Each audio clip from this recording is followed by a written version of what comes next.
Après une petite pause pour les vacances de la Toussaint, je suis ravie de vous retrouver avec cette vidéo. J'ai mis mon plus beau rouge à lèvres pour vous retrouver. Je me suis dit que ça pouvait être cool de faire cette reprise avec une vidéo FAQ, une vidéo que je n'ai pas faite depuis quelques temps. Et comme il y a eu pas mal de changements, d'évolutions dans ma vie quand même, je suis devenue maman, etc. etc. Vous m'avez posé pas mal de questions sur Instagram et je vous y réponds aujourd'hui avec grand plaisir. On va parler de ma nouvelle vie de maman, on va parler de couple, on va parler de mon métier de créatrice de contenu, de l'avenir de ce métier, de la question financière, parce que c'est vrai que ça peut être intéressant aussi d'aborder ça. On va parler de santé mentale, de couple, etc. etc. Je vais essayer de creuser ces questions-là avec des réflexions, parce que c'est ça aussi qui est intéressant, c'est pas de vous parler que de moi. Et à la fin de la vidéo, il y aura un format un petit peu différent avec des réponses un petit peu plus rapide. Vous verrez. Petite pause.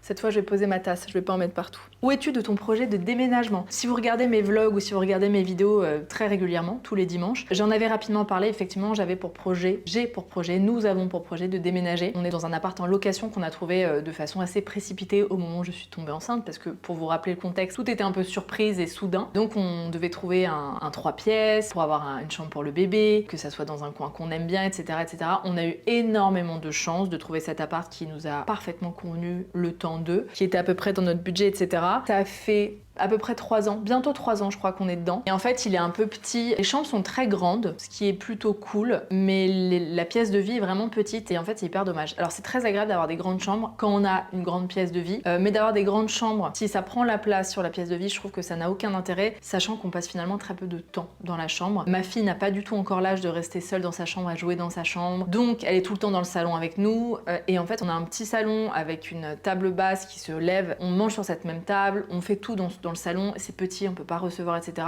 C'est un appartement dans un vieil immeuble qui a pas été bien refait, du coup c'est limite une passoire énergétique, on a froid l'hiver, ça nous coûte des fortunes de chauffage. Donc là il y a vraiment cette volonté depuis quelques temps de trouver un autre appart en location à la base, et en fait le projet est en train de changer parce qu'il se peut, il y a de fortes chances que l'on puisse acheter. Et ça c'est trop cool parce que ça va faire un nouveau projet. J'ai hâte, j'adore ça. Moi tout ce qui est visite d'appart, emménagement, déménagement, c'est ma passion. Je pourrais déménager tous les ans. Enfin, je vous dis ça et en fait à chaque fois que je suis dans un déménagement, je me dis waouh, mais c'est tellement épuisant en fait de déménager. Mais j'aime bien ce truc de nouveauté, de visiter des nouveaux trucs, d'avoir l'impression de changer de vie parce qu'on déménage de lieu de vie, de tout redécorer, etc. J'adore. Donc là, effectivement, il y a un projet de déménagement, mais ça sera pour un achat. Donc on a commencé les visites. Il y a eu quelques petits coups de cœur, mais c'était un petit peu tôt financièrement pour nous, où tout n'était pas complètement parfait. Écoutez, je vous en parlerai de toute façon. Ça va être très cool. Je pense que c'est un sujet qui plaît pas mal de toute façon. Une autre question concernant ma routine anti-âge. Alors c'est vrai que c'est quelque chose que l'on voit beaucoup sur les réseaux sociaux. Les routines anti-âge, surtout que là moi je vais avoir 34, donc c'est vrai que la trentaine, c'est un moment où on fait hyper attention. On voit beaucoup de nouveaux actifs entrer dans les routines et je suis sûre que ça fonctionne très bien, hein. Mais moi j'avoue que je suis pas du tout là-dedans, sachant que je suis persuadée que si on applique des bons produits au quotidien depuis toujours, on va dire, ou depuis très longtemps, ces mêmes produits ont forcément un effet anti-âge, vous voyez. En fait, je suis pas encore arrivée à cette étape où l'âge me fait peur, enfin prendre de l'âge me fait peur. Du coup, je suis encore dans les mêmes routines qu'avant, sachant en plus que les huiles que j'utilise ont aussi des actifs anti-âge, naturellement. Quand on prend soin de la peau, avec des actifs qui sont naturels, avec des actifs qui font du bien, qui réparent la peau, qui en prennent soin, etc. Forcément qu'il y a une action anti-âge. Après, c'est vrai que j'ai pas encore ce truc de vouloir absolument des trucs anti-rides, ou alors pour la fermeté de la peau, ou bien vraiment pour...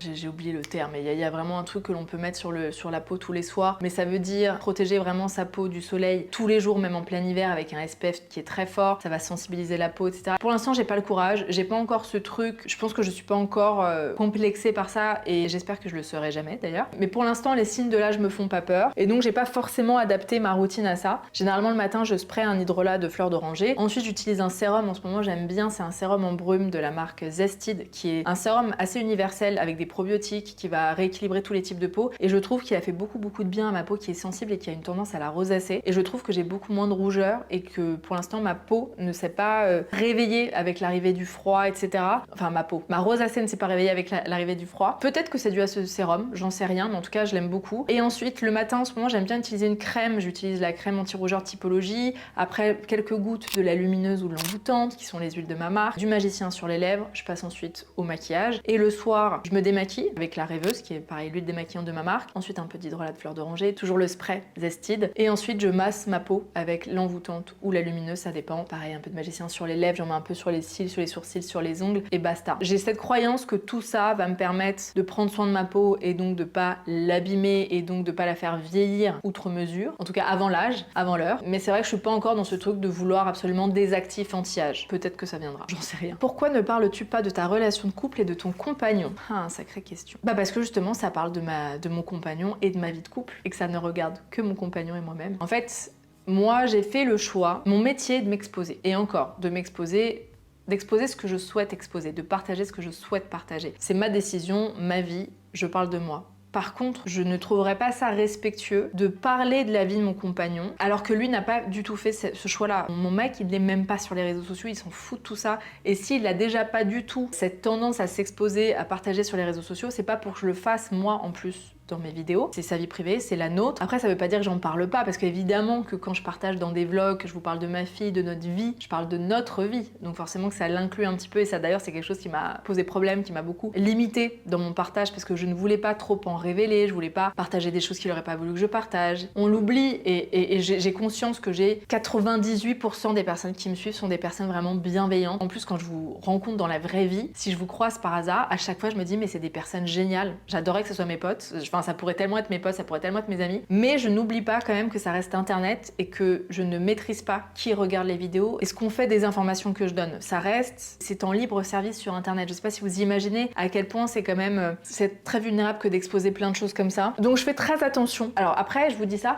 s'il y a des trucs que j'estime intéressants de partager parce que ça peut peut-être aider des gens, parce que moi ça m'aurait aidé de le savoir avant, je partage concernant la vie de couple. Et d'ailleurs, je vais en parler dans cette vidéo, concernant ma fille, etc. Mais c'est vrai que d'en parler juste pour vous raconter ma vie au quotidien, c'est quelque chose que je ne veux pas faire, c'est ma barrière. J'espère que j'arrive quand même à me montrer suffisamment et à me dévoiler plutôt suffisamment pour qu'il y ait une confiance entre vous et moi, sans que j'ai besoin forcément de vous partager toute ma vie privée, toute ma vie quotidienne, vous voyez. Une question concernant mon métier, souhaites-tu arrêter YouTube un jour? Si oui, quels seraient tes projets pour après? Alors écoutez, on m'aurait posé cette question il y a quelques mois, j'aurais dit non, le métier que je fais me convient parfaitement, je me vois pas faire autre chose, c'est quelque chose que j'adore faire. Et là, pour être totalement transparente, pour être totalement honnête, c'est la première fois dans ma carrière d'influenceuse, dans ma carrière de créatrice de contenu, que je me dis c'est pas impossible que j'arrête bientôt. J'ai beaucoup remis en question ce métier-là, mon métier, ce que je partageais, ce que je faisais, quel était le sens de tout ça, parce que moi je consomme aussi les réseaux sociaux, j'adore regarder des vidéos sur YouTube, je fais ça depuis 10 ans, mais j'ai aussi conscience de l'impact négatif des réseaux sociaux, donc c'est très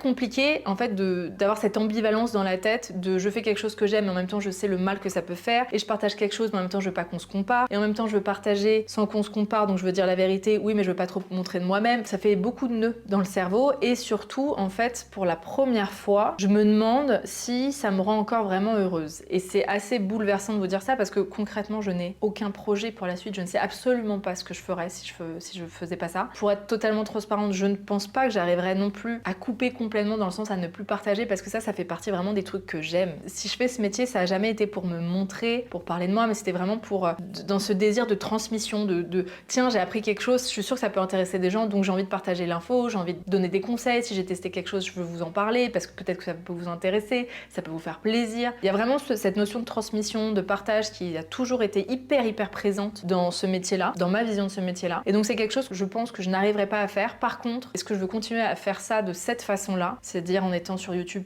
toutes les semaines, en postant plusieurs fois par semaine sur Instagram, parce qu'il y a le jeu des algorithmes aussi. On pourrait me dire, et je sais que parfois on me dit oui mais fais les choses à ton rythme, tu postes quand tu as envie de poster, etc. Mais la vérité c'est que c'est un métier avec des contraintes, avec des deadlines. Enfin, il y a des choses à respecter, il y a des algorithmes à respecter. Et dans tout métier même créatif, parce que j'estime moi que c'est... Alors YouTube n'est pas un art, mais c'est de la création. Et dans tout métier créatif, malgré ce qu'on pourrait penser, c'est pas que je fais en fonction de mon inspiration, c'est qu'il y a quand même une discipline. Voilà, c'est le terme que je cherchais, il y a une discipline à mettre en place et je sais pas comment je ferais avec une discipline différente. Je n'arrive pas à avoir une discipline différente qui pourrait me laisser plus de temps pour autre chose. Est-ce que j'ai besoin peut-être de complètement arrêter pendant un temps, refaire un nouvel équilibre ou pour me poser vraiment sur les choses de fond, qu'est-ce que je veux faire, parce que ça fait quand même aussi 10 ans que je fais la même chose. Ça fait 10 ans, est-ce que j'ai pas envie de me renouveler? Mais si je me renouvelle, pourquoi faire? Pour être quoi? Pour être quoi sur les réseaux, je veux dire? Pour partager quoi exactement? Sous quel angle? Je pense qu'il y a un peu cette monotonie là. C'est trop habituel, c'est trop monotone, c'est trop routinier. ce que je fais et ça me plaît pas trop. Donc la grande question que je me pose, c'est est-ce que je change ma façon de le faire tout en gardant la même chose, c'est-à-dire en me faisant plus aider, en déléguant plus de choses pour avoir plus de temps libre, plus de créa, etc. Mais ça va demander une sacrée organisation et pourquoi pas, ça peut être intéressant à mettre en place, de manager plutôt que de tout faire toute seule comme je l'ai fait jusqu'à maintenant, ou alors j'arrête complètement. Là j'avoue que je me posais la question et si j'arrête complètement, ça serait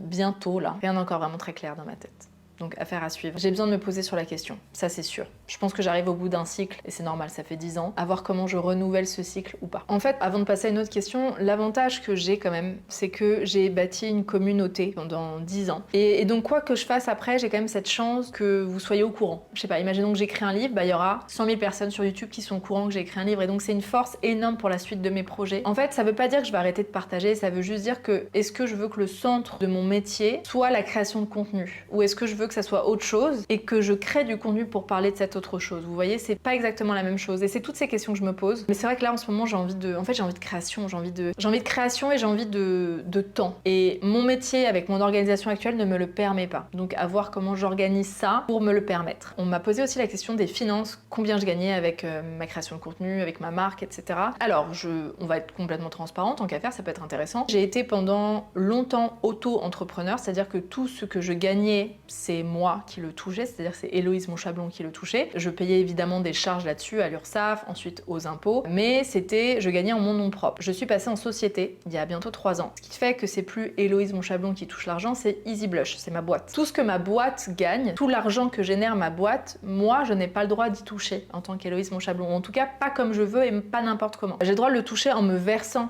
un salaire, ou bien en l'utilisant en charge. Donc par exemple, si je dois m'acheter du maquillage pour une vidéo, c'est de l'argent que j'ai gagné, que je peux utiliser, tant que c'est dans le but et dans l'intérêt de ma société, de mon activité. Mon salaire, celui que je me verse, donc celui que moi j'ai le droit de toucher en tant qu'Héloïse Monchablon, je me verse de mémoire 2150 € par mois. Ma boîte génère plus. C'est ce que je me verse moi parce qu'il faut savoir que ma boîte paye 40% de charges sur ces 2150 €. Donc EasyBlush paye à Héloïse Monchablon 2150 € plus 40% de charges et le reste de l'argent que je garde, je le laisse dans ma boîte pour justement utiliser en frais, pour payer les gens avec qui je travaille, pour payer le loyer de ce bureau-là. Ce que génère ma boîte, c'est hyper compliqué de vous dire parce que ça dépend vachement. Ça dépend des partenariats, ça dépend des ventes de ma formation en ligne tous les mois parce que j'ai des formations en ligne sur le maquillage. J'ai une marque de cosmétiques, donc pareil, ça dépend de ce qu'on a vendu au cours du mois. Donc c'est très délicat de vous donner des chiffres. Je me souviens à l'époque, quand j'étais auto-entrepreneur, il y avait des mois où je pouvais générer 10 000 € par mois, ce qui est énorme, enfin ce qui est, je trouve, extraordinaire. Enfin, je trouvais ça fou de gagner ça en faisant ce que j'aimais. Et le mois d'après, ça va être 1 000 €. Donc vous voyez, c'est des métiers qui sont tellement instables qu'il faut vachement mettre de côté, que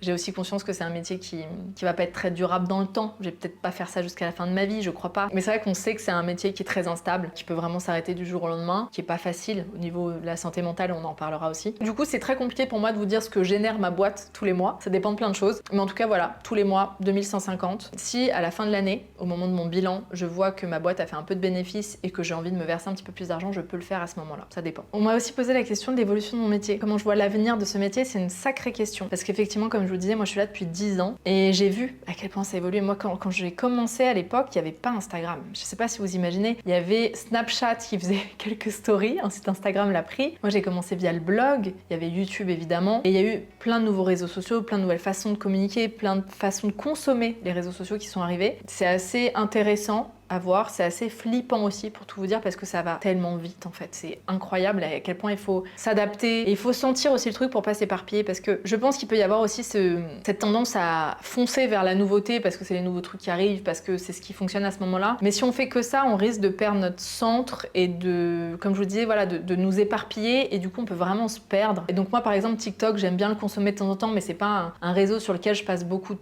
temps à poster mes trucs parce que moi mon cœur de métier pour moi c'est d'être youtubeuse, c'est YouTube le plus important, c'est là je peux faire du contenu long, c'est un moment que moi j'aime bien consommer, pour moi c'est là où on peut vraiment délivrer de la qualité, même si Instagram est vachement pratique pour ça, pour délivrer une info etc, mais j'ai aussi conscience de comment on consomme Instagram. Généralement Instagram on le consomme par automatisme, par réflexe dans les métros, dans le transport, quand on a envie de zapper, quand on a envie de se changer les idées, mais est-ce qu'on est vraiment attentif? Pas autant que devant une vidéo YouTube. Donc oui j'ai vu tout ça évoluer, je pense qu'il y aura plein de nouvelles façons de consommer les choses et c'est ce qui me fait un peu peur parce que je me sens dépassée. Et pourtant, je n'ai que 34 ans bientôt. Mais comme ça fait longtemps que je fais ça, que je fais pas partie de la génération qui démarre là sur les réseaux, ceux qui ont 16-18 ans, je vois la différence, comment ils gèrent tout ça, comment ils sont nés avec ces outils-là. Donc c'est très différent. Il y a une autre spontanéité dans le partage, il y a une autre façon de faire. C'est vrai qu'il y a vraiment moyen de se sentir dépassé. Et aussi, je sens que les personnes qui me suivent évoluent aussi dans leur vie. C'est-à-dire que moi, par exemple, qui suis maintenant maman et qui ai 34 ans, évidemment que j'ai pas la même consommation des réseaux sociaux que quand j'avais 20 ans et que j'étais seule, célibataire, chez moi, sans enfant. Je pouvais passer beaucoup plus de temps sur YouTube, je pouvais passer beaucoup plus de temps sur Instagram. Il y avait un autre rapport à tout ça. Et donc, comment faire pour faire continuer ce métier quand on sent bien que les personnes que l'on cible, que les personnes qui nous suivent n'ont plus le même intérêt, n'ont plus le même temps. Je sais pas à quoi ressemblera les réseaux sociaux plus tard. Et en même temps, je me dis que ça peut être cool justement qu'il y ait des personnes plus âgées qui continuent à faire des vidéos YouTube. On parlera d'autres sujets, on parlera de ménopause, on parlera des trucs qui nous intéresseront à ce moment-là. Il y aura peut-être des partenariats maison de retraite, j'en sais rien, c'est marrant d'imaginer ça. Je pense que c'est impossible de prévoir ça. Mais j'y pense même pas, c'est même pas pour ça que je remets en question mon métier. Je fais confiance à ma future version de moi-même. Je sais que quand il y aura des évolutions, j'aurai évolué aussi. Donc je laisse cette problématique à mon futur moi. On passe à une autre question. Quels sont mes désirs actuels et mes peurs actuelles? Pour vous répondre plutôt rapidement, je dirais mes désirs actuels, du temps libre, de l'espace en fait, de l'espace mental, de l'espace temporel, donc du temps et de la créativité, de la création. Mais ça va avec le temps. En fait, j'ai besoin de ce temps libre, j'ai besoin de cet espace pour la création. J'ai besoin de nouveaux projets aussi, ça c'est mes trucs actuels. Mais donc le déménagement va aider et le renouvellement aussi de mon métier. Évidemment que ça va compter dans ces projets. Et mes peurs, pour le coup, j'en ai pas tant que ça. Pas des conscientes en tout cas. Bah si, moi ma peur depuis que je suis devenue maman, c'est vrai qu'il y a une sorte de... Je suis plus aussi insouciante qu'avant, ça c'est sûr. Évidemment que tous les jours, il y a un peu ce truc de je veux qu'il n'arrive rien à ma fille. En fait, c'est un truc qui prend aux tripes et ça serait ma peur. C'est qu'il nous arrive quelque chose, qu'il arrive quelque chose à mon conjoint, à ma fille, à moi-même. S'il m'arrive quelque chose de gravissime, peut-être que je n'en aurais plus conscience. Je vous parle de la mort, donc est-ce que ça me fait peur? Pas tant que ça. Si je raconte n'importe quoi, bien sûr que ça me fait peur. Ça me fait vachement peur qu'il m'arrive quelque chose et de mourir, pas pour moi, mais parce que je veux pas laisser ma fille sans maman. Il y a ce truc-là. Donc c'est pas très gai ce que je vous raconte, mais je dirais que c'est plutôt cette peur viscérale quand on devient parent et qui, à mon avis, est très généralisée hein, dans l'expérience de parentalité, de cette peur de la mort, cette peur qu'il arrive quelque chose à notre enfant, de cette peur que ma fille souffre. C'est même pas forcément de la mort ou des trucs gravissimes, c'est je veux pas que ma fille souffre en fait. Le moindre truc qui puisse la faire souffrir me tordra le ventre. Et il faudra que j'accepte ça parce que ça fait aussi partie de la vie, d'apprendre à encaisser la souffrance, la douleur plutôt plus que la souffrance. Voilà, je pense que c'est en tout cas mes peurs les plus conscientes, c'est ça. Évidemment qu'il y a des peurs inconscientes, mais il n'y a rien qui me vient là tout de suite. On m'a beaucoup posé la question du deuxième enfant. Et justement, j'ai quelque chose à vous annoncer. Non, c'est pas vrai. C'est pas vrai du tout. Ah, petit bruit de travaux, je sais pas si vous l'entendez. En fait, je pense qu'on survivrait pas à un deuxième enfant, pour être très honnête, parce que qu'est-ce que c'est prenant, qu'est-ce que c'est intense comme vie, en fait. On va parler de ça, on va parler un peu plus de la thématique de la maternité, de la parentalité, tout ça, mais mon Dieu, mais celles parmi vous qui ont plusieurs enfants, qui les ont enchaînés, ou même avec plus d'espace, mais vous êtes des warriors, vous êtes des parents incroyables. Je sais même pas comment vous avez l'énergie pour faire ça, parce que moi déjà, je suis au bout de ma vie avec une seule enfant. Je sais même pas comment on fait quand on en a plusieurs, sincèrement. Non, pour le coup, la question du deuxième enfant se pose pas. Pas parce qu'on n'aime pas notre rôle de parent, pas parce qu'on n'aime pas assez notre fille, au contraire, mon Dieu, c'est notre merveille absolue. C'est que je vois pas comment ça serait possible d'inclure un deuxième enfant dans la vie qu'on voudrait. Évidemment que ce serait possible, mais est-ce qu'on serait heureux là-dedans? J'en sais rien. Mon mec et moi, on a les mêmes besoins de solitude, de liberté. C'est vraiment nos deux trucs très très forts chez nous, donc c'est cool parce qu'on se comprend vachement bien. On comprend très bien l'autre dans ces cas-là. C'est pas des valeurs qui sont totalement compatibles avec la parentalité. Déjà avec un seul enfant, mais alors avec plusieurs, j'imagine même pas. Et en fait, évidemment que dans l'idée, j'adorerais que ma fille ait un petit frère ou une petite sœur. Il y a cette notion de partage, de fraternité, de cette notion de famille qui me ferait plaisir. J'adorerais la voir grande sœur, j'adorerais même avoir de nouveau un bébé, revivre une grossesse, non, pas les 3 premiers mois de grossesse qui ont été un enfer, mais renouveler une grossesse, revivre les premiers mois avec un bébé, tout ça me plaît dans l'idée. Mais la vie que l'on aurait avec 2 enfants me plaît pas encore en tout cas. Pas comme on l'a fait. Ça voudrait dire trop de choses encore à changer et on trouve à peine nos marques maintenant. En fait, ça commence tout juste à aller mieux. Et elle a 2 ans et 3 mois là tout de suite. Donc de repartir là-dedans, après j'en sais rien, si ça se trouve ça serait,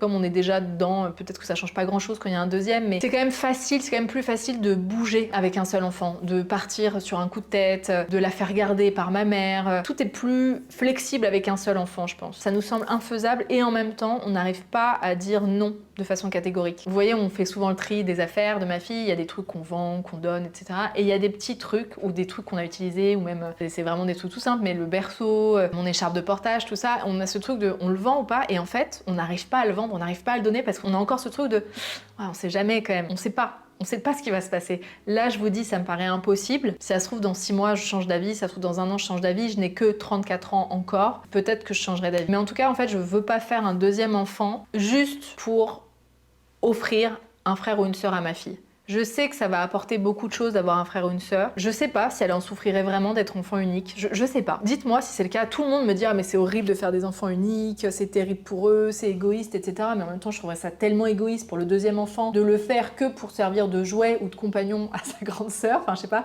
Je trouve pas ça dingue. Ça reste quand même un petit être que l'on met au monde et ça veut quand même dire aussi d'autres trucs. C'est-à-dire c'est au niveau des finances, au niveau de l'appart, au niveau de la voiture, au niveau de tout en fait. Tout. Est-ce qu'on a la possibilité d'offrir vraiment ce que l'on veut à cette deuxième enfant tout en étant heureux nous-mêmes et sans faire trop de sacrifices? Je sais pas, j'en sais rien. Pour l'instant, ça me semble pas vraiment possible, mais comme je vous le disais, je pense qu'on est de moins en moins fermé. Là, pendant 2 ans, c'était un non catégorique. On disait, mais non, ça sera une fille unique, ça ira très bien. On aura toujours des copains à la maison, elle ira avec ses cousins, ses cousines, bref. On se débrouillera pour qu'il y ait une vraie vie sociale. C'était un non catégorique. Je sens que c'est en train d'un petit peu changer. Il y a un peu ce truc de... Peut-être, mais pas tout de suite. On verra ce que la vie nous réserve. Cette petite pitchoune est arrivée par surprise. Peut-être que ça sera le cas pour le deuxième, peut-être que tout sera complètement inattendu, j'en sais rien. Mais c'est vrai que j'ai tellement à cœur mon temps libre, j'ai tellement à cœur la liberté, l'indépendance, le temps libre, le temps pour soi. Très égoïste ce que je dis. Mais moi, le rôle de maman me suffit pas du tout. J'ai vraiment besoin d'avoir mes autres casquettes. Et en fait, j'aime bien cette idée-là, d'assumer le fait que je veux garder du temps pour moi et je suis aussi importante en fait. Donc si la vie avec plusieurs enfants ne me convient pas, je vois pas pourquoi je le ferais. Et j'aime bien cette idée-là aussi, sachant aussi que j'ai en tête que être maman, c'est pas seulement être maman d'un jeune enfant. Et être maman d'un jeune enfant, c'est extrêmement prenant, fatigant, etc. Évidemment que ça va évoluer et que j'espère que ça va pas être... aussi fatigant toute ma vie, je sais déjà que non. Il y aura d'autres problématiques, je suis pas naïve sur le sujet, mais il faut que j'ai aussi conscience que les moments durs, intenses, fatigants, etc., c'est quand même les premières années de la vie. Après, ça change. Donc, est-ce que ça vaut le coup que je prenne une décision basée seulement sur les premières années de l'enfant? J'en sais rien. Es-tu nostalgique de ta vie de célibataire? Oui. Ouais, carrément. Pour vous faire rapidement l'histoire, le papa de ma fille, c'était mon amoureux il y a 10 ans. On a été ensemble pendant 2 ans. On s'est séparés sans vraiment jamais s'oublier et en fait, on s'est retrouvés 7 ans après et 3 mois après j'étais enceinte. Donc moi je suis vraiment passée de cette vie de célibataire, de totale liberté, de totale nouveauté régulière. Je parle pas seulement de mes relations, je parle de la vie en fait. Je vivais en Thaïlande, je revenais vivre en France, tout était possible, tout était envisageable, tout était sans conséquence en fait. Passer de ça à je retrouve mon amoureux, donc d'un coup je repasse à une vie de couple, chose que j'avais pas connue de façon classique depuis longtemps parce que j'avais été quand même pendant 2 ans avec quelqu'un quand j'étais en Thaïlande, mais c'était quand même une relation à distance. Ouais, c'était un peu particulier, c'était un peu... c'était pas la vie de couple classique on va dire. Donc je suis passée de cette vie de célibataire à vie de couple et à maman. Et donc forcément il y a un écart de dingue avec ma vie de célibataire. Et est-ce que je ressens de la nostalgie? Oui. Mais, il y a un grand mais, j'ai parfaitement conscience et je connais parfaitement ma tendance à idéaliser ma vie d'avant. J'ai tendance à ne me souvenir que des bons côtés, que de ce que j'aimais, tout ce qui me plaisait à l'époque. Et avec mon regard actuel, j'ai l'impression que je ne vivais que ça, que des choses cool, que des choses qui me plaisaient, etc. Et j'ai tendance à oublier tout ce qui me convenait pas et tout ce qui me faisait souffrir à l'époque dans cette vie-là. Et donc j'ai une sacrée tendance, perso, à la nostalgie, à la mélancolie, parce que j'idéalise toujours le passé. Toujours, c'est ma tendance. Mais comme je connais cette tendance, je m'y perds pas. En fait, je ne me fais pas trop confiance à ce niveau-là. J'ai tendance à me souvenir que des rencontres, que des nouveautés, que de cette adrénaline récurrente, que de cette excitation des émotions fortes. Et j'ai tendance à oublier tout ce fond de tristesse, de souffrance, de non-sens qu'il y avait dans ma vie. Donc oui, j'en suis mélancolique et en même temps, je suis mélancolique d'un truc qui était pas vrai du tout. Donc c'est assez intéressant. Et je pense de toute façon je pense qu'on a tendance à idéaliser sa vie d'avant. En fait. Donc j'essaie de pas m'y perdre. Pareil, c'est assez intéressant parce que ça, j'en parlais avec mon mec. On a tendance aussi à idéaliser, pas forcément la vie d'avant, mais tout ce qu'on ferait si on n'avait pas cette vie-là. C'est-à-dire tout ce qui serait possible, par exemple, si j'étais pas maman, ou tout ce qui serait possible si j'étais pas avec mon mec. Tous ces trucs-là, j'ai tendance à idéaliser tout ce que pourrait être ma vie sans ça, alors qu'il y a deux choses. Parfois, rien ne nous empêche de faire les choses, même si on a cette vie-là. Parfois, c'est des croyances qu'on se pose, c'est des limites qu'on se pose qui sont complètement personnelles. Par exemple, je sais pas si j'ai envie de partir un mois en voyage, seule. C'est pas parce que je suis maman et avec mon mec que je peux pas le faire. Évidemment que c'est pas courant de le faire, c'est pas classique. Ça va demander une sacrée organisation, de communication. Même est-ce que j'ai vraiment envie de le faire, de partir loin de ma fille pendant un mois, ça c'est autre chose. Mais en fait, c'est pas parce que je suis maman que je peux pas le faire. C'est juste moi qui peux me poser des limites pour ça. C'était qu'un exemple pour le coup, ça fait pas partie de mes rêves ni de mes aspirations. Il y a plein de trucs qu'on s'empêche de faire juste parce qu'on est dans un rôle ou parce qu'on a tel type de vie. Et il faut aussi prendre conscience, je pense, du fait que c'est des trucs seulement qu'on s'impose nous-mêmes. Donc il y a ça et il y a ce que me disait mon mec. Il dit, je pense qu'il y a une idéalisation du soi. Et c'est vrai. En fait, je me dis, moi je serais comme ça, je ferais ça si je vivais pas ça. En réalité, non. Parce que sinon je l'aurais fait dans mon passé. Et il y a plein de trucs que j'ai pas fait dans mon passé parce que c'est pas ce que je suis, parce que c'est pas ce que je veux. Mais bon, c'est gérer les frustrations, gérer toute cette idée que l'on a de soi, mais qui est pas forcément vraie, vous voyez. Donc oui, j'ai une sorte de mélancolie, de nostalgie, mais ça n'empêche pas que je suis très heureuse dans ma vie aussi actuelle. C'est ça qui est très ambivalent en fait. Je suis très heureuse dans ma vie actuelle. Je ne reviendrai pour rien au monde en arrière. Si c'était à refaire, je le referais. Et pas seulement parce qu'il y a ma fille. Parce que je suis bien en fait, je suis beaucoup mieux, je suis beaucoup plus épanouie, beaucoup plus sereine, beaucoup plus heureuse dans ma vie actuelle qu'avant. Mais j'ai été tellement accro à mes sensations d'avant, ça me fait bizarre de plus avoir ça. Cette adrénaline, cette tristesse, ce fond d'angoisse qui m'animait, qui me faisait vivre des émotions fortes, ça me fait bizarre de plus l'avoir. On va en reparler justement dans cette vidéo. Et ce que je prenais pour l'excitation, la nouveauté, d'être vivante, bah c'était beaucoup de tristesse et d'angoisse en fait. Comment gères-tu les questions de santé mentale dans ton métier? C'est vrai que c'est sacrément important. La santé mentale quand on est sur les réseaux sociaux, quand on s'expose, quand on se montre et quand on est autant soumis aux commentaires et aux avis des autres. Voilà. Alors, écoutez, pour le coup, je garde beaucoup de ma vie privée, justement. Ça fait partie de mes trucs pour ma santé mentale. Parce que c'est tout bête. Mais par exemple, je suis des youtubeuses ou des influenceuses qui ont beaucoup partagé sur leur vie de couple, sur leur mec, sur leurs relations, etc. Si à un moment il y a une rupture, parce que ça arrive aussi, je vous raconte pas l'enfer déjà de vivre la rupture dans son perso. Hein. On a tous connu des ruptures et c'est horrible à vivre. Alors qu'en plus, on doit rendre des comptes sur les réseaux sociaux, on doit répondre aux questions, on doit expliquer le pourquoi du comment. Ou alors juste être face à des commentaires qui sans cesse demandent comment va l'autre, pourquoi ça s'est terminé, nanana. L'enfer. Donc voilà, le fait de garder ma vie privée me permet aussi de protéger un peu ma santé mentale. Le fait de pas passer trop de temps non plus, j'essaie de limiter un petit peu mon temps sur les réseaux. Alors pour le coup, c'est beaucoup plus facile depuis que je suis maman parce qu'évidemment que quand je m'occupe de ma fille, je peux pas passer mon temps à scroller ou à répondre aux commentaires. Pareil, je limite un peu mes interactions sur Instagram. Par exemple, on peut pas m'envoyer un DM, on peut pas répondre à mes stories. Ça me permet de limiter un petit peu aux commentaires ou bien aux commentaires sur YouTube. Ça me permet de cadrer un petit peu tout ça. Sinon, en fait, on se retrouve facilement en fait à devoir répondre déjà à nos messages WhatsApp, même moi à mes amis. Enfin, parfois, je mets 10 jours, 15 jours à répondre à mes proches. Donc entre ça, les commentaires sur Insta, les commentaires sur YouTube, les commentaires sur TikTok, les DM, les MP, enfin les mails, les trucs, enfin ça fait énorme, ça fait beaucoup de choses à gérer. Le fait de préserver sa santé mentale aussi, ça passe par le fait de déléguer. Et je suis en train de l'apprendre. J'ai une agent qui s'occupe de mes mails, de mes collabs, des négos, des contrats, etc.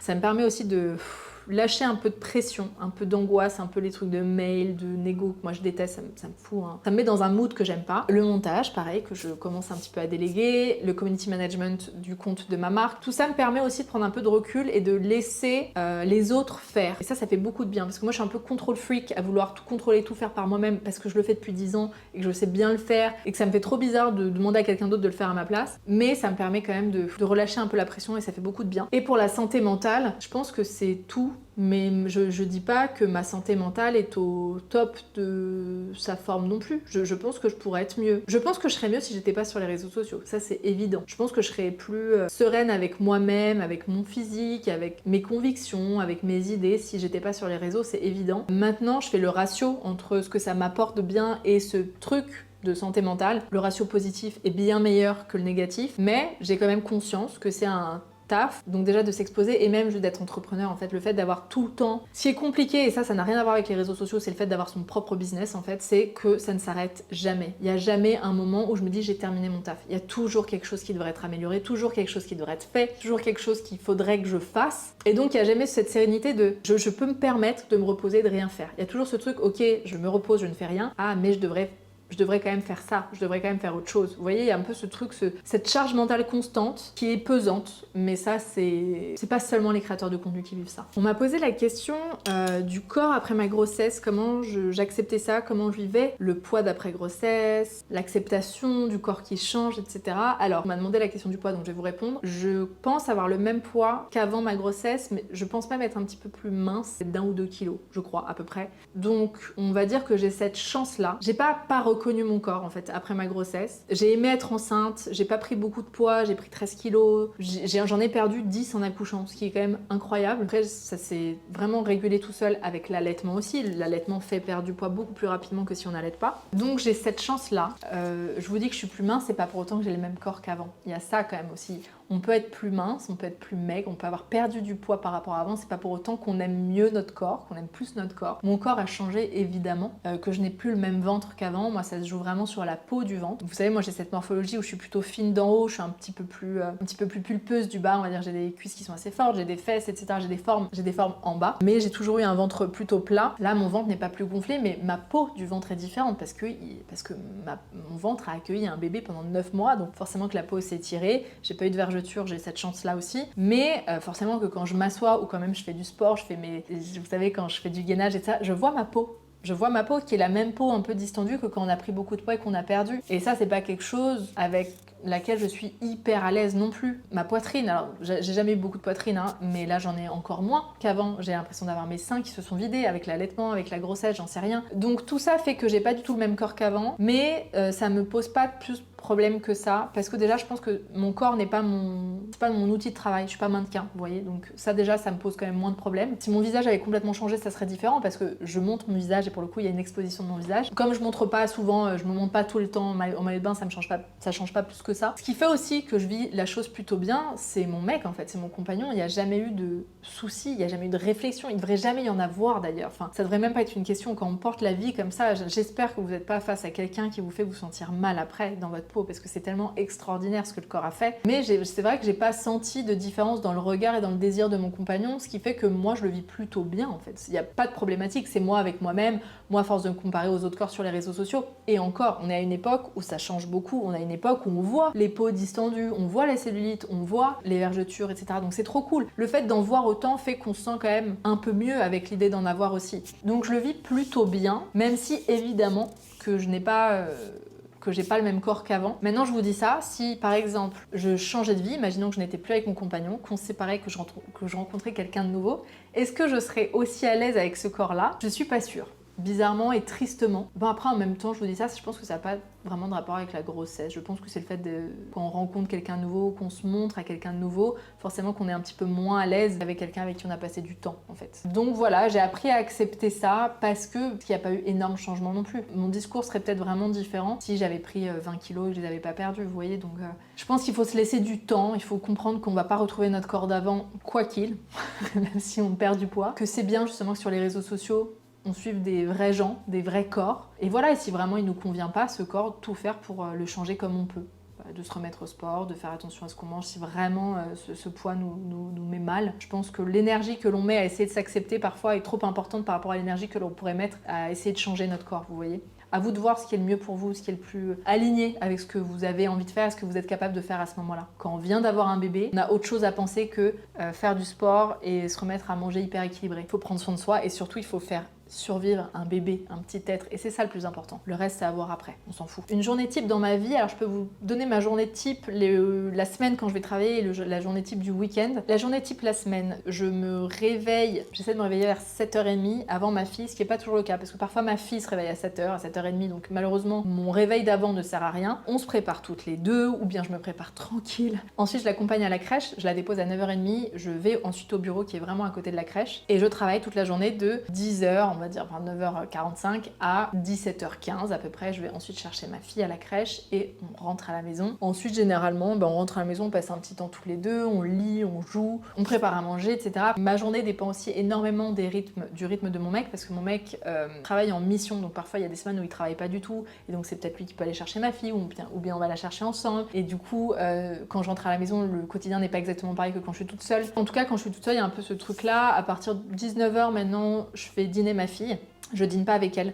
Généralement, j'attends mon mec, donc je dîne avec. Enfin, j'accompagne ma fille pendant son repas. Et ma fille, maintenant, qui a un peu plus de 2 ans, elle se couche vers 20h, 20h30 plutôt, même 21h. Avant, c'était 19h30. Là, je sens que c'est un peu différent. Et en fait, mes journées, c'est vraiment quand même beaucoup au bureau. Même si maintenant, j'essaie de mettre une journée par semaine où je travaille en extérieur. Je prends mon ordi portable, je travaille dans un café, j'essaie de faire un sport collectif en extérieur, histoire de bouger un petit peu et pas de rester dans ce truc de je dépose ma fille à la crèche, je suis enfermée dans mon bureau, je retourne à la crèche, je rentre à la maison. Parce que c'est vraiment pas très épanouissant comme vie. Et c'est pas une vie qui amène à créer du contenu cool à regarder. Pour créer du contenu cool, il faut que j'ai du temps, il faut que je découvre des nouvelles choses, il faut que j'ai de l'espace pour créer ça. Et donc justement, mon organisation va devoir changer pour que je puisse créer ces moments-là. Les week-ends, ouais, ça dépend. Ça dépend si mon mec est là ou pas, parce que parfois il travaille le week-end, parfois pas. C'est très cool. On n'a pas d'activité, j'ai pas inscrite ma fille quelque part. Je vous avoue que c'est très chill à la maison. On se réveille tranquille, on prend notre café, notre petit déj, on va sortir Timaya. On a encore un âge, vous savez, où ma fille fait la sieste quand même, donc c'est assez coupé dans la journée. Donc entre 13 et 15 heures, généralement, elle fait sa sieste, ce qui nous permet un peu de souffler à ce moment-là. J'essaie de pas travailler le week-end, généralement je travaille pas le week-end. Sauf si vraiment j'ai du retard sur un truc, ou bien si j'ai quelques petits messages à répondre, je peux préparer un post ou deux, mais en tout cas, c'est pas du temps que je dédie à mon travail. Pour des activités avec ma fille, généralement, j'essaie de passer voir ma mère, ou je dis à ma mère de passer nous voir, pareil pour mon frère, j'essaie de voir des amis, etc. C'est assez cool aussi de mélanger, de pas faire que des activités avec ma fille, mais que ma fille s'intègre à nos activités d'adultes, d'aller faire des courses, d'aller voir nos amis, d'aller nous balader en forêt. Je trouve ça très intéressant pour ma fille de venir avec nous dans notre quotidien en fait. C'est ça qui les amuse aussi. Alors que quand on ne fait que, enfin moi en tout cas, voilà, je vais parler que de moi, si je ne fais que adapter ma vie, mon week-end, mes journées à ma fille, perso ça me convient pas du tout, ça me rend... Enfin c'est pas des journées qui sont très épanouissantes. Alors qu'au contraire, si j'intègre ma fille dans mes activités, je sens qu'elle est ravie de le faire et moi ça me nourrit aussi. Parce que je sais pas vous, mais moi de passer mon temps à lire des livres pour enfants ou bien à jouer avec des Lego ou bien à faire de la pâte à modeler tout mon samedi et mon dimanche, ça ne me passionne pas du tout. J'ai beau aimer ma fille plus que tout, ces activités ne me passionnent pas plus que ça, vous voyez. Donc je trouve ça bien que l'enfant s'adapte aussi à la vie des adultes, mais je vous dis ça tout en, comment dire, on a quand même toujours veillé à respecter les rythmes de ma fille, par exemple. Je lui fais pas sauter de sieste, sauf vraiment événement exceptionnel, mais c'est trop important pour elle parce que je vois aussi dans quel état elle est si elle dort pas. Donc j'essaie de pas caler des choses pendant ses heures de sieste. Pareil, s'il y a un dîner de temps en temps, évidemment qu'elle va se coucher un petit peu plus tard, mais on va pas sortir tous les vendredis soirs ni samedi soir au point qu'elle soit épuisée. J'essaie de mélanger ce truc de week-end cool pour les adultes, week-end cool pour l'enfant en respectant son rythme. C'est pas facile, hein, c'est vraiment pas facile. Mais justement, j'ai eu trop tendance à me caler seulement sur ma fille. En fait, je devenais dingue. J'étais vraiment pas heureuse. Et une maman qui est pas heureuse, qui est frustrée, je suis pas sûre que ce soit une très bonne maman. La maternité t'a-t-elle chamboulé psychologiquement? Eh ben écoutez, j'ai pas tant l'impression que ça, bizarrement. Et en même temps, je vous dis ça parce que ça fait bientôt 2 ans et demi. Donc, je suis persuadée que si on a été chamboulé ou qu'on est chamboulé, est-ce qu'on le ressent vraiment? Est-ce que j'ai vraiment changé? J'en suis pas sûre. Ma vie a changé, évidemment. Est-ce que moi, j'ai changé intrinsèquement? J'ai pas l'impression. J'ai pas du tout l'impression d'être différente. J'ai l'impression d'avoir une casquette en plus, mais j'ai pas l'impression que mes autres casquettes ont changé. Vous voyez? J'ai pas l'impression d'être une femme différente, avoir des envies différentes. J'ai l'impression d'avoir exactement les mêmes besoins qu'avant, le même besoin de liberté, le même besoin d'indépendance, le même besoin de nouveauté. Tout ça est les mêmes qu'avant. J'ai juste rajouté cette casquette de maman avec tout l'amour, toute la douceur que ça... Et la frustration, hein, parce que c'est pas que facile tous les jours, hein, loin de là. La frustration et la colère, parfois, l'exaspération, tout ce que ça vient faire ressortir, la maternité. Pas la maternité qui fait ressortir ça, c'est le quotidien avec un enfant, en fait. C'est un enfant, c'est un être humain, mais limite d'une autre espèce, dans le sens où c'est un être humain qui a pas les mêmes réactions que nous, qui a pas les mêmes besoins, qui a pas la même physiologie que nous, en fait. Donc c'est très important aussi de le comprendre pour pouvoir s'adapter, pour que tout se passe au mieux, pour éviter trop de frustration, parce que si on attend d'un enfant qu'il réagisse comme un adulte, bah bonjour la frustration, parce que je vous assure que ça se passera pas du tout comme ça. C'est la base, je pense aussi, de la parentalité, de l'éducation positive, c'est de comprendre que l'enfant a sa propre physiologie, a son propre cerveau, donc c'est important de le comprendre. Mais est-ce que ça m'a bouleversée? Ça a rajouté quelque chose en fait, mais j'ai pas l'impression d'avoir changé. Et ça, j'en suis assez heureuse, je vous avoue, parce que c'était ma hantise. de devenir que maman ou de plus être celle que j'étais, d'être complètement transformée. Et en même temps, évidemment que forcément j'étais transformée, mais en fait je le vis tellement que je le vois pas. Seulement quelqu'un de l'extérieur pourrait le dire, mais j'ai pas l'impression que ni mon mec ni moi n'ayons vraiment changé. Ce qui est cool, je trouve. J'aime bien ces exemples-là. Moi, j'aime bien voir les femmes ou les hommes qui sont parents, qui sont les mêmes qu'avant, avec autre chose. Il faut pas non plus cette injonction à être exactement celui d'avant. Évidemment qu'il y a une évolution, mais j'aime bien que la personne ne soit pas complètement transformée, qu'elle soit pas complètement différente. En tout cas, j'aime voir les gens qui ne se sont pas oubliés avec leurs enfants. C'est ça la différence. C'est pas évidemment qu'on évolue, qu'on change avec les gros changements de vie, mais je trouve ça hyper important de pas s'oublier. Et j'ai pas l'impression de m'être oubliée. Je crois pas. Il y a juste eu un truc en plus, quoi. Là, je vous parle de moi, je vous parle pas de ma vie, parce que ça m'est déjà arrivé, je crois que c'était une vidéo de Gaël Garcia Diaz, une vidéo FAQ où elle disait qu'elle n'avait pas vu de différence dans sa vie entre le avant et le après, être maman. Alors ça, moi, ça me paraît lunaire et je comprends, enfin, je trouve ça génial si c'est le cas, mais moi, tout me paraît différent et tout me paraît plus difficile dans la logistique de la vie de tous les jours. Donc ma vie, mon quotidien a énormément changé, j'ai plus du tout le temps que j'avais, tout me paraît compliqué pour tout, c'est-à-dire que en fait, c'est des trucs tout bêtes, mais par exemple, si j'ai envie d'aller faire une course, 2 secondes, j'ai oublié un truc, il va falloir que j'habille ma fille, que je lui mette les chaussures, ça prend du temps, hein, parce qu'un enfant de 2 ans et demi, c'est à son rythme, hein, il veut faire les choses lui-même, etc.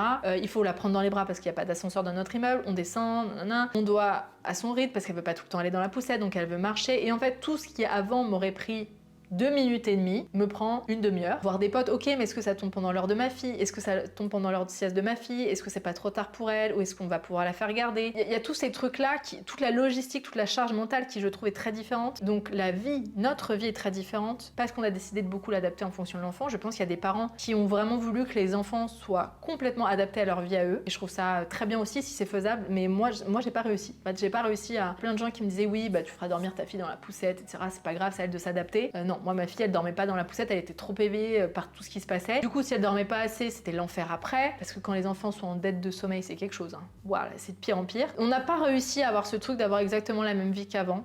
Et en même temps, est-ce que c'est un mythe vraiment de pouvoir la même vie qu'avant? J'en sais rien.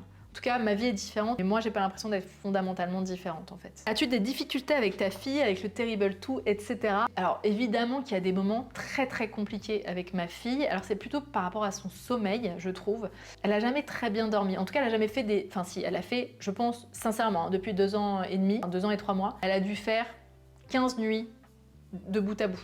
Sinon, il y a toujours eu des réveils. Alors au début, c'était pour l'allaitement, c'est normal. Et après, il y a toujours eu des réveils biberons et il y en a encore maintenant. Et j'avoue qu'il y a plein de trucs. Oui, alors effectivement, il faudrait arrêter de lui donner des biberons parce que ça l'habitue et du coup, peut-être qu'elle se réveille pour ça. Mais je vous avoue que mon niveau de fatigue ne me permet pas de passer 1h30 la nuit à essayer de la calmer autrement qu'avec un biberon, alors que le biberon la calme en 2 minutes chrono, elle se rendort, nous aussi, tout va bien, on n'est pas fatigué, on est de bonne humeur le lendemain. Alors que si je passe 1h30 pendant la nuit à réveiller tous les voisins, à moi être dingue à pas pouvoir calmer ma fille, à elle la réveiller complètement, je sais qu'il y aurait des solutions peut-être pour qu'elle dorme mieux. Pour l'instant, cet équilibre nous convient mieux. Je préfère finalement qu'on se lève une fois, parfois même 2 par nuit, mais que ça soit, voilà, en 5 minutes, biberon fini, on se rendort, plutôt que ça soit compliqué. J'ai décidé de plus voir ça comme un problème.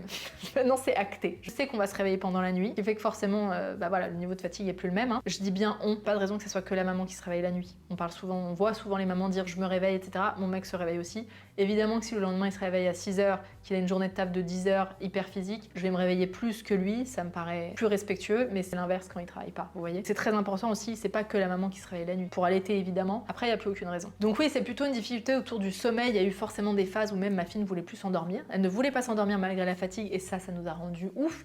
Mais en fait, ce qui est dingue, c'est que sur le moment, mais vraiment, j'étais au bout de ma vie. Hein. Vraiment. Là, mon mec, pareil. Et ça passe vite et on oublie. C'est ça qui est incroyable. C'est pour ça, ne prêtez pas trop attention à ce que les parents vous disent en disant « mais moi, ma fille, on faisait ça, mais nous, c'était facile, etc. » Je vous assure qu'on oublie. C'est-à-dire que je sais qu'on a passé des phases très très dures dans les premiers mois, dans les premières années, normal en fait, on découvrait la vie avec un bébé, mais on l'oublie. Donc là, quand on me parle de par exemple « ah mais l'allaitement c'était dur », moi je vais avoir tendance à édulcorer ça en disant « bah non, c'était plutôt facile, j'ai bien aimé allaiter, etc. » Alors que je sais que dans la vraie situation, j'étais parfois au bout de ma vie, j'étais épuisée, j'ai trouvé ça éreintant et j'ai pas tout le temps aimé ça, vous voyez. Donc se méfier du regard que l'on pose parfois sur le passé, méfiez-vous de ce que les gens vous disent de leur expérience avec les enfants parce qu'on oublie tout, je vous assure. Donc oui, évidemment qu'il y a eu des expériences, évidemment qu'il y a eu des difficultés avec ma fille, mais je les ai un peu oubliées et au quotidien ça se passe quand même plutôt bien, je trouve. Il y a évidemment la période du terrible two. Je trouve qu'il y a des périodes où elle est vraiment plus compliquée que d'autres, où il y a des crises émotionnelles, mais je trouve qu'on gère ça plutôt bien, parce que déjà justement on fait hyper attention à son sommeil. C'est genre mais obligatoire que ma fille fasse ses siestes, minimum 1h30, 2 heures, et qu'elle dorme généralement 11-12 heures par nuit. C'est vraiment ce qu'il lui faut, parce que si ma fille est fatiguée, c'est un enfer. Pas de sucre non plus.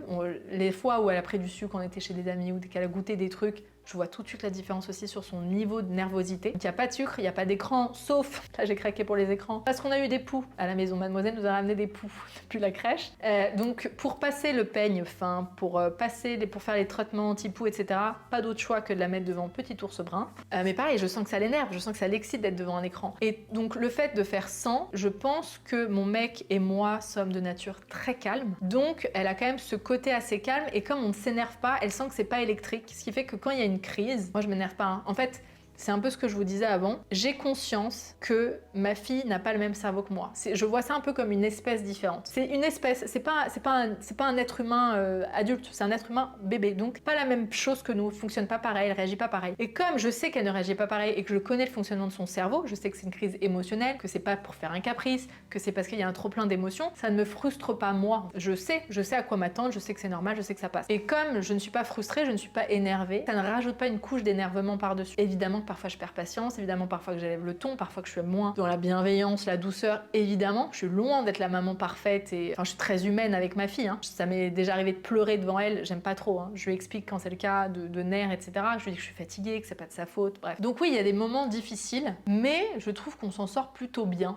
Mais voilà, je vous dis ça avec le regard édulcoré, parce que là tout de suite ça se passe bien. Je me souviens qu'il y a 2-3 semaines, j'étais au bout de ma life, parce que c'était fatigant, mais pas seulement elle, c'est parce que mon quotidien était fatigant, mon mec a beaucoup bossé, etc. Donc c'est juste qu'on oublie. Et comme là ça se passe très bien depuis quelques jours, je me dis que tout va très bien. Moi, il y a un livre que je trouve vachement bien, c'est Parents chasseurs-cueilleurs. C'est un livre que je trouve très intéressant. Je le trouve très intelligent, ce livre, et je trouve que les conseils que j'ai pu en tirer sont très pertinents et marchent très bien. Et ce qui fonctionne aussi très bien avec ma fille en ce moment, c'est de la missionner, c'est de lui donner des missions, qu'elle nous aide. Donc tout ce qui est tâches ménagères, je le fais avec elle, je le fais pas toute seule, on le fait avec elle, on le fait pas tout seul, pour vider le lave-vaisselle, pour vider la machine, étendre le linge, faire les machines, nettoyer les tables, etc.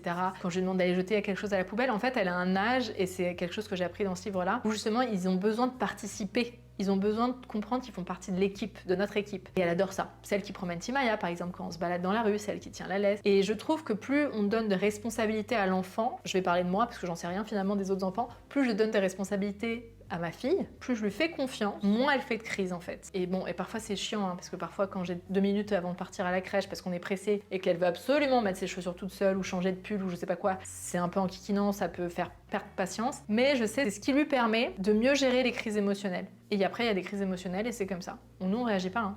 Je suis à côté d'elle, je réagis pas. Parfois, je ne dis rien. Et ma fille, dans ces cas-là, c'est pas du tout un enfant qui a envie d'un câlin. Dans ces cas-là, pas du tout. Elle veut pas de contact physique dans ces cas-là, même quand elle était bébé d'ailleurs. C'est pas quelque chose qu'elle aimait, elle aimait pas vraiment être en portage. Donc je la laisse, je suis à côté d'elle, parfois sur le lit, elle fait sa crise, je la laisse, ça dure 5 minutes, elle se calme toute seule. Et après, elle sourit, elle est toute contente, c'est passé. Donc je dirais que ça se passe plutôt bien. Mais bon, apparemment, les 3 ans, les 4 ans sont d'autres âges qui sont pas forcément faciles. Mais je trouve que pour l'instant, on s'en sort bien. Croisez les doigts pour nous. As-tu vécu un baby clash avec ton compagnon? Pas vraiment. Alors évidemment qu'on s'est disputé après. Enfin, comme tout couple, on se dispute régulièrement, quoi. Enfin, des petites disputes, des petites chamailleries, c'est pas des gros trucs. Mais évidemment qu'il y avait des petites querelles. Et évidemment que ces querelles et ces moments de petites disputes sont intensifiées avec la fatigue, évidemment. Après, ce qui a fait, je pense, qu'il n'y a pas eu de gros baby clash non plus, c'est qu'en fait, on a été tellement impliqués l'un et l'autre au même niveau qu'il n'y en avait pas un qui savait mieux que l'autre. Je pense qu'il y a un baby clash aussi quand, par exemple, c'est la maman, quand le papa retourne au travail et que la maman gère tout. Elle connaît mieux le bébé en fait quand le papa rentre du travail. Elle a passé toute la journée avec le bébé, elle a mis en place des petites habitudes, elle sait exactement ce qui convient à l'enfant, etc. Et donc je pense qu'il y a un déséquilibre qui se passe. La maman sait mieux que le papa, donc elle donne des leçons au papa où elle lui dit comment faire. Peut-être qu'elle est frustrée d'avoir passé la journée qu'avec un enfant, qu'avec un bébé, c'est pas toujours le plus épanouissant. Donc tout ça fait qu'il peut y avoir des baby clash. Mais comme nous, ça a été extrêmement équilibré dans notre façon de gérer l'arrivée du bébé, il n'y a pas eu de gros baby clash. Quand il y avait un baby clash, c'était des disputes de la fatigue et en fait on était tellement fatigués pour se disputer qu'on se disputait pas. On s'énervait, on se couchait, basta. On passait à autre chose en fait. On n'avait pas assez d'énergie pour partir dans des vraies disputes. Il n'y a pas eu des grosses remises en question de notre couple. Mais je me demande si le fait qu'on soit un jeune couple, même si on était ensemble il y a très longtemps, mais on venait de se remettre ensemble, donc il n'y a pas eu ce déséquilibre dans notre vie d'avant en fait. On s'est remis ensemble et tout de suite on a connu, très rapidement on a connu la vie de parents, qui fait que notre équilibre s'est très vite construit à 3. Il n'y a pas eu ce truc, vous savez, dont on passe à 2, à 3 et c'est ça qui peut poser des problèmes. Et je sais pas, je pense que on a des personnalités non plus, on n'est pas explosif quoi. On parle beaucoup. Enfin si, moi je suis un peu plus explosif que lui d'ailleurs. Je peux vraiment m'énerver rapidement, mais on parle beaucoup, on communique. On est des natures assez calmes, ce qui fait que ça explose pas en plein vol. Et si c'est le cas, s'il y a des trucs de fond, on en parle. Il n'y a jamais quelque chose qui reste coincé dans la gorge, où il n'y a jamais quelque chose que je ne dis pas si ça va pas, et inversement. Donc on a eu cette chance-là. Comment tu fais pour garder du temps pour toi, pour tes passions, pour tes passe-temps, etc. Comment je fais? Alors déjà, première chose quand même qu'il faut pas oublier, c'est que je fais un métier passion. Ce qui fait qu'au moment où je travaille, les heures de travail, c'est des heures aussi qui servent ma passion et inversement. J'ai pas un métier classique où un métier qui me frustre dans le sens où je passe que du temps avec ma fille, ensuite je vais faire un métier pour quelqu'un, enfin un métier qui me plaît pas, ensuite je retrouve ma fille, etc. Là, ce serait beaucoup plus compliqué d'implémenter des heures par-ci par-là, parce qu'en fait, la journée, je suis quand même assez remplie de ce que j'aime. Regarder des séries sert dans mon métier. Lire un livre qui est intéressant sert dans mon métier. Regarder des vidéos YouTube me sert dans mon métier. Aller découvrir un quartier dans Paris sert dans mon métier. Donc tous ces trucs qui sont cool et qui sont du temps pour moi, me permettent de nourrir mon métier et ce que je crée sur les réseaux sociaux. Donc ça déjà, j'ai cette chance-là, ce qui n'est pas le cas de tout le monde. Deuxième chose extrêmement importante, et je tiens vraiment à le redire pour que ça devienne une norme, c'est que mon mec est le papa en fait. C'est-à-dire que dans le sens où il ne m'aide pas, il prend son rôle de papa. On est coparents, 50-50. Il l'aide pas, il ne m'aide pas en tant que maman. Je suis la mère de notre fille, c'est le père de notre fille. Il y a 50% de temps de charge mentale, de temps passé avec notre fille, etc. Donc comme mon mec passe beaucoup de temps aussi avec ma fille qui s'occupe beaucoup de notre fille, comme moi en fait, ça me laisse du temps pour avoir du temps seul et inversement en fait. C'est ça qu'on chérit absolument, c'est ce temps qu'on a pour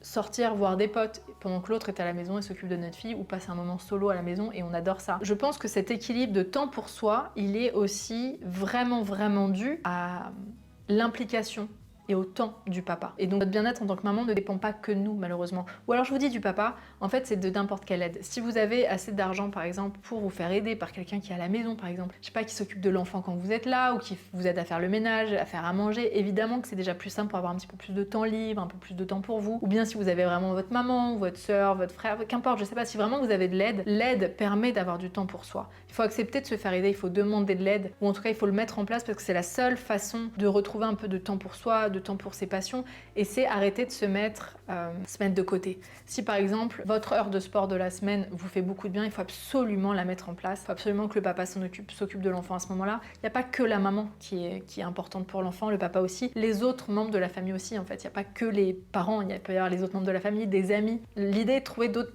portes-avions. Je ne sais pas si vous connaissez cette expression dans la sécurité émotionnelle de l'enfant, mais c'est de trouver d'autres référents qui vont permettre à l'enfant de se développer, qui sont bien aussi pour la sécurité émotionnelle de l'enfant, mais que ça soit pas seulement que la maman, sinon, je vous assure, moi je sais pas comment font les mamans qui ne font que ça et qui sont épanouies là-dedans. Ou alors vraiment, c'est qu'elles ont trouvé leur épanouissement et que c'est le rôle de leur vie. Moi, c'est pas du tout mon cas. Donc ça aurait été très compliqué d'être maman si j'avais pas de l'aide de mon mec, si j'avais pas parfois de l'aide de ma maman, et si j'avais pas ce métier passion. Je pense que je vis bien ma vie de maman grâce à tout ça. Je redis, le papa c'est pas de l'aide, c'est normal, c'est son devoir, c'est son rôle de papa. Mais le reste, on peut demander de l'aide, et peut-être aussi en tant que femme, en tant que maman, c'est d'accepter de l'aide ou bien de la demander. Je sais que c'est pas toujours facile. On le dit souvent et je trouve ça assez vrai, le socle de la famille c'est le couple. Le socle du couple, c'est l'individualité des deux personnes. Donc si moi je suis bien, si mon mec est bien, il y a de grandes chances que notre couple soit bien. Après, évidemment qu'il faut passer du temps aussi ensemble, créer des moments, mais si chacun est bien déjà de son côté, ça aide. Donc le socle du couple, c'est les deux individus. Et ensuite le socle de la famille, c'est le couple. Donc ma fille ira bien si on est deux parents épanouis, si le couple va bien. Et finalement, moi qui ai passé beaucoup de temps seule avec ma fille au début, je me rends compte maintenant qu'elle est tout aussi heureuse quand il y a ma mère qui s'occupe d'elle, quand mon frère est là, quand ma belle-sœur est là, quand il y a d'autres amis, etc. Elle adore maintenant qu'il y ait plus de monde. Et ça me permet maintenant de prendre un peu plus de recul et d'avoir un tout petit peu plus de temps pour moi. Je pense que ça sera différent si j'ai un deuxième enfant. Si on a un deuxième, je pense que je demanderai de l'aide plus rapidement. Parce que j'ai trop voulu tout faire par moi-même, on a trop voulu tout faire par nous-mêmes, et peut-être en s'oubliant ou en dépassant un petit peu notre limite. Ta vision du couple a-t-elle évolué ces dernières années par rapport au modèle classique par exemple? Non, mon modèle de couple, mon idée du couple n'a pas vraiment changé. J'ai toujours eu Moi, le couple, c'est quelque chose, c'est une notion, c'est un concept qui me semble, j'allais dire inhumain, pas très gai. C'est pas ça, c'est que ça me semble...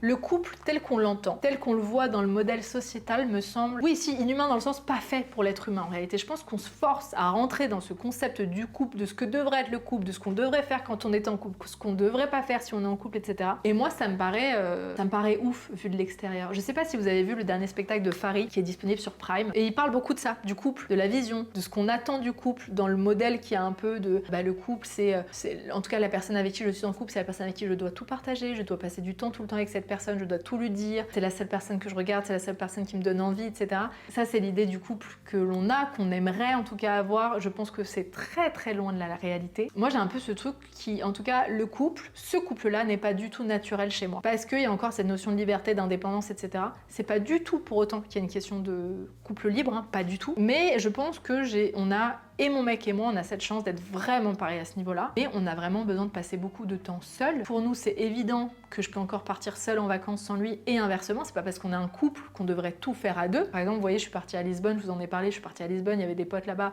je suis partie seule là-bas. Évidemment qu'on fait aussi des vacances à deux et en famille. Ça devient problématique s'il y a plus de moments à deux, mais je pense que pour nourrir le couple, il faut vraiment des moments seuls. Pareil, je serais très heureuse si mon mec part en vacances ou en week-end avec ses potes, et même s'il m'inclut pas là-dedans, s'il passe des moments sans moi avec des amis, s'il fait des trucs sans moi. On est très fusionnel dans nos esprits, dans nos interactions, dans notre amour, mais pas dans notre quotidien, pas dans la vie quotidienne en fait, pas dans notre vie de tous les jours. Et même je pense que, clairement on se l'est dit, si on n'avait pas notre fille, on n'habiterait pas ensemble. Moi j'adorerais habiter seule, lui il adorerait habiter seul, peut-être qu'un jour on habitera chacun de son côté, même si on a un enfant.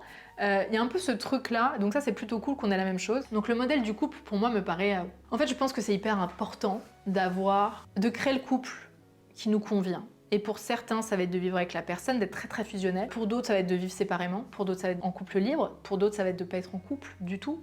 Pour d'autres, ça va être le mariage. D'autres, non. Je pense que c'est le plus important. Ma vision du couple n'a pas changé parce qu'en fait, réellement, je n'ai pas de vision du couple. Ça dépend de la personne avec qui je suis en couple. Et ça va dépendre de mes envies, de mes besoins au moment T en fait. Peut-être qu'à un moment ma vision du couple c'est ça, peut-être qu'après c'est beaucoup plus libertaire, peut-être qu'après c'est beaucoup plus fusionnel, tout le temps ensemble. J'ai pas une vision de ce que le couple devrait être. Je trouve ça hyper important et intéressant surtout de créer notre couple et de créer la famille en fait qui nous convient.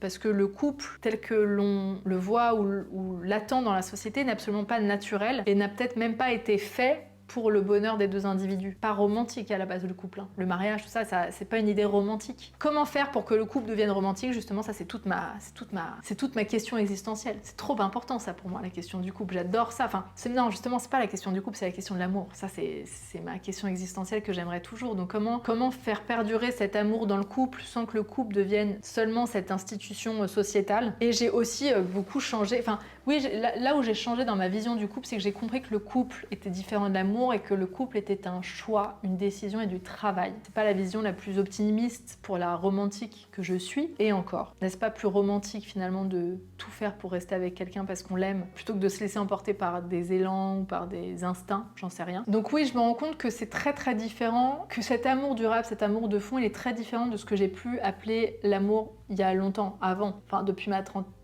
trentaine, évidemment, j'ai compris que c'était pas que la passion des débuts, parce que la passion des débuts, c'est même pas de l'amour, hein, c'est que de la projection, c'est que ce que je veux voir de la personne, c'est l'excitation des débuts, de la nouveauté, du meilleur de l'autre, du meilleur de soi, du désir que l'on a pour l'autre, du désir de se faire désirer, tout ça qui était mélangé que je prenais pour de l'amour. Maintenant, je comprends que l'amour, c'est quelque chose de beaucoup plus profond, durable, pas aussi excitant, du coup, pas aussi dangereux.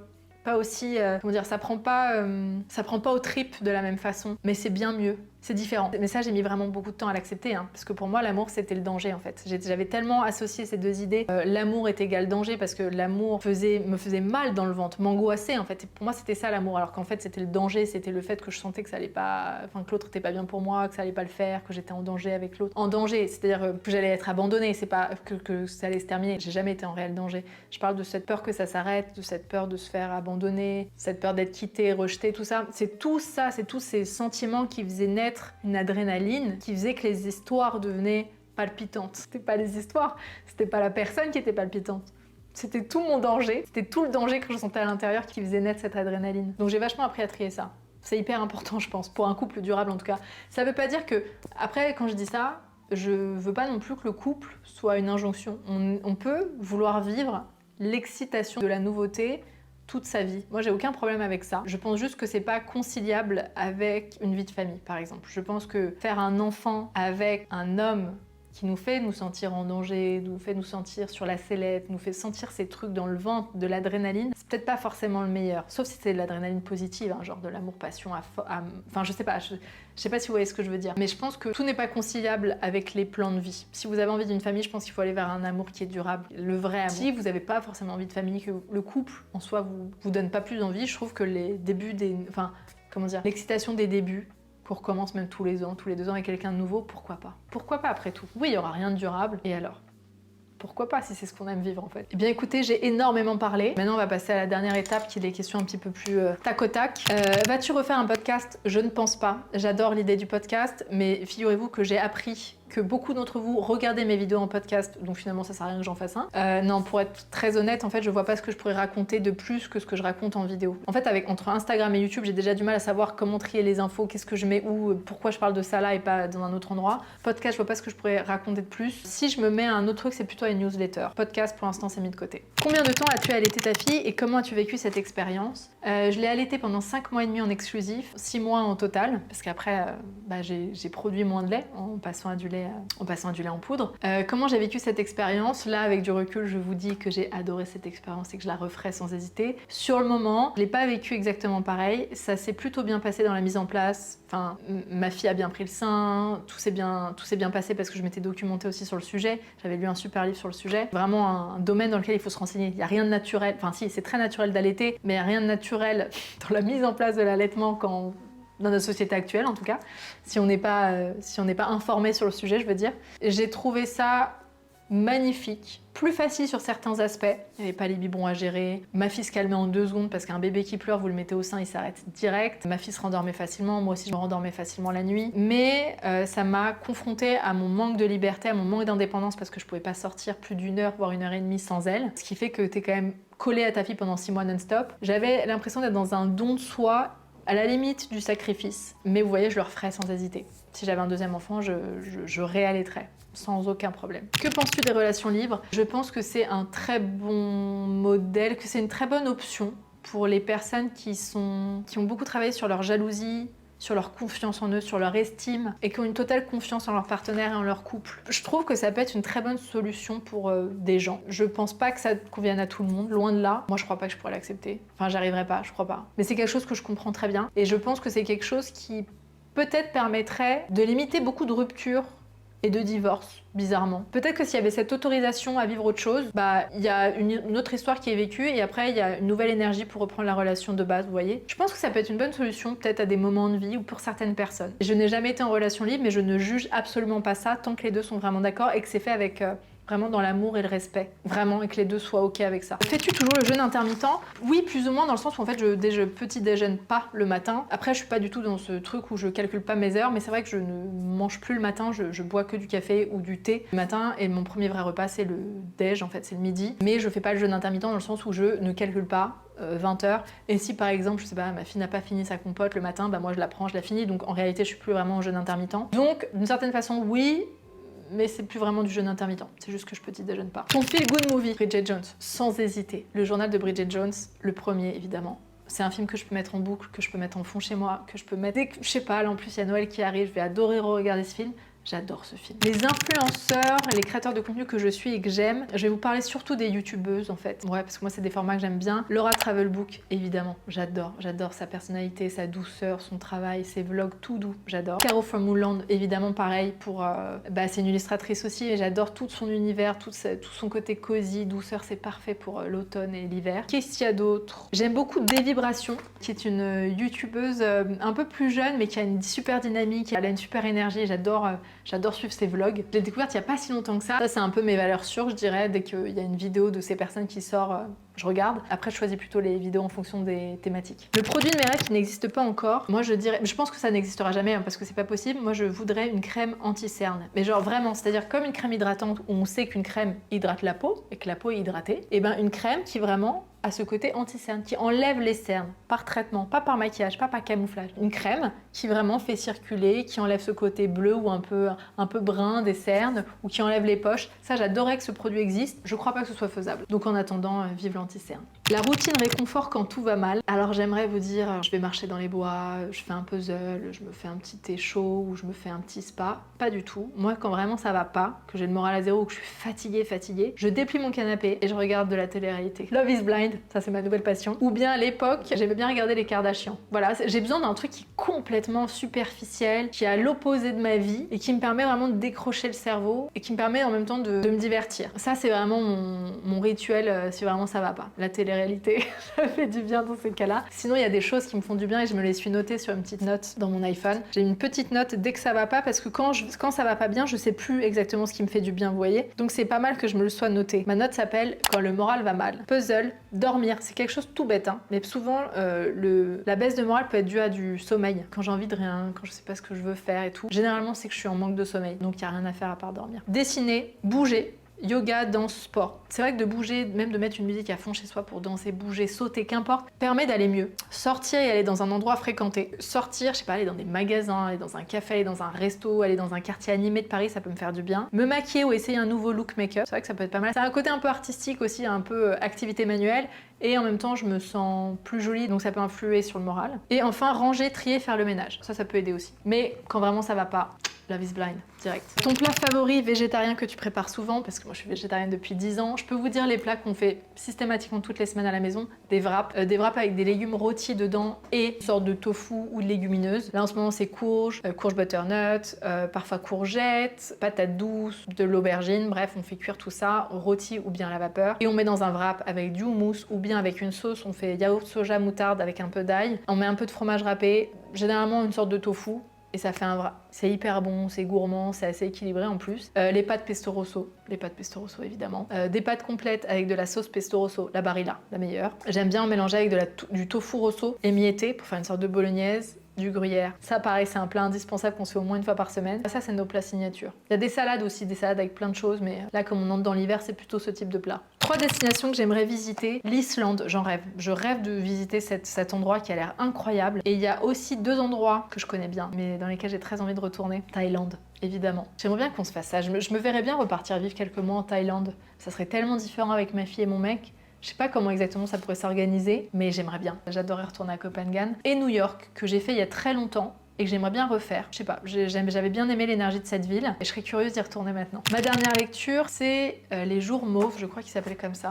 Oui, c'est Les Jours Mauves de Kalindi Rand. J'ai du mal avec le nom de famille, donc je préfère ne pas le dire plutôt que de dire une bêtise. Kalindi, je la connais grâce au podcast 4 quarts d'heure. C'est un podcast de copines trop sympa, très très sympa à écouter. Et donc Kalindi a sorti son premier roman qui s'appelle Les Jours Mauves, que j'ai lu la semaine dernière et que j'ai beaucoup aimé. J'ai ri, j'ai pleuré, j'ai vraiment bien aimé. J'ai trouvé ça facile à lire et en même temps pas simpliste du tout dans le style. Donc c'est un bon roman que je vous recommande. Pour le reste, j'ai pas lu beaucoup de livres récemment. J'ai pas eu beaucoup le temps ni le loisir de le faire. Bien écoutez, ça y est, je pense qu'on a passé en revue pas mal de thématiques. J'espère que cette vidéo vous aura plu. Je serais curieuse d'avoir vos ressentis et vos retours sur les questions que l'on a abordées dans cette vidéo. Je vous donne rendez-vous la semaine prochaine ici sur YouTube, évidemment, comme tous les dimanches. Ça y est, je reprends le rythme. Et sur Instagram, d'ici là, je vous mets mon compte juste là. N'hésitez pas à venir me suivre. Je mets des petites stories tous les jours. Je donne des petits tips make-up, lifestyle, recettes, tout ça. Attendez, avant de partir, il y a un petit rituel. Si vous avez regardé cette vidéo jusqu'au bout, déjà, je vous laisse la liker. Et surtout, mettez un petit smiley, celui que vous voulez. Votre smiley préféré en ce moment, ça me montre que vous avez aimé cette vidéo et que vous l'avez regardée jusqu'ici. Je vous fais plein de bisous.